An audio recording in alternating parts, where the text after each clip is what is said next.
ጂም ውስጥ በጣም የሚገርመኝ አንድ ነገር አለ።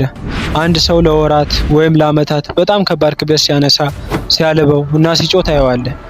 ነገር ግን ሰውነቱ ላይ ምንም አይነት ለውጥ የለም። ያው ለውጥ የሌለው የድሮ ሰውነቱ ነው። ለምን ይመስላችኋል?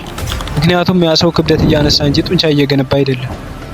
ክብደት ማንሳትና ጡንቻ መገንባት የተለያዩ ነገሮች ናቸው። ሰላም ጤና ይስጥልን፣ ቲታን እባላለሁ።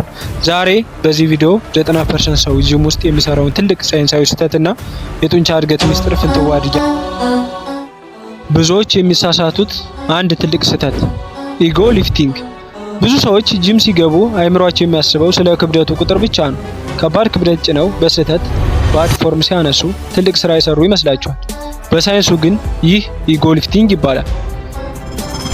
ክብደቱን የምታነሱት በጅማታችሁ፣ በጀርባችሁ በመወዛወዝ እና በሞመንተም ከሆነ ጡንቻችሁ ምንም አይነት ስራ እየሰራ አይደለም። ሳይንሱ የሚለው ጡንቻ አንተ የምታነሳውን ክብደት ቁጥር አያውቅም። የሚያውቀው የሚደርስበትን ጫና ወይም ቴንሽን ብቻ ነው። ሳይንሳዊ መፍትሄ መካኒካል ቴንሽን። ታዲያ ጡንቻ እንዲያድግ ምን ያስፈልጋል? በሃርቫርድ እና በተለያዩ የጥናት ማዕከላት የተረጋገጠው ሚስጥር መካኒካል ቴንሽን ይባላል። ይህ ማለት ጡንቻ በከፍተኛ ሁኔታ ተለጦና ተኮማትሮ ክብደቱን በራሱ ኃይል ብቻ መቆጣጠር ሲችል ነው። እያንዳንዱ ሪፒቴሽን ወይም እንቅስቃሴ ቀስ እያላችሁ ጡንቻችሁ ሲሰራ እየታወቃችሁ ወይም ማይንድ መስል ኮኔክሽን ተጠቅማችሁ መስራት አለባችሁ። ክብደቱን ወደ ታች ስታወርዱት ኢሴንትሪክ ፌዝ ቢያንስ 3 ሰከንድ መውሰድ አለባችሁ። ያኔ ነው ጡንቻው የሚቀደደውና የሚያድገው። ሁለተኛ ትልቅ ስህተት ፎርም ኦቨር ዌት።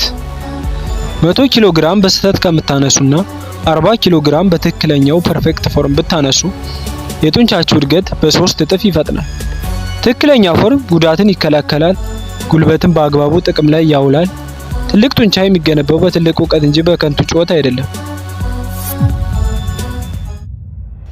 ስለዚህ ከዛሬ ጀምሮ ጂም ስትገቡ ኢጓችሁን በር ላይ አስቀምጡ። ክብደቱን ለመቁጠር ሳይሆን ጡንቻችሁን ለማሰቃየት ስሩ። ይህን ሳይንሳዊ መንገድ ተጠቅማችሁ ለውጣችሁን በተግባር እዩት። እኔ ቲታን ነኝ። ይህ ቪዲዮ ጠቃሚ ሆኖ ካገኛችሁት ላይክ፣ ሰብስክራይብ በማድረግ ለሌሎች አጋሩት። በሚቀጥለው ቪዲዮ እስከምንገናኝ ደህና ሁኑ።